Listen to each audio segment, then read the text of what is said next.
Saudara anggota Komisi 10 DPR fraksi PDI Perjuangan Denny Mahyudi alias Denny Cagur angkat bicara perihal video dirinya yang sempat mempromosikan situs judi daring. Denny mengaku tidak tahu video promosi yang beredar belakangan merupakan situs judi online. Terkait proses hukum, ia mengaku sudah diperiksa di Bareskrim Mabes Polri.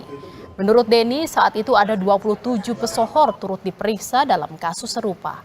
Ia menegaskan video yang beredar sebelum Denny resmi menjadi anggota DPR RI. Prosesnya memang sudah berjalan, semua artis itu ada 27 artis.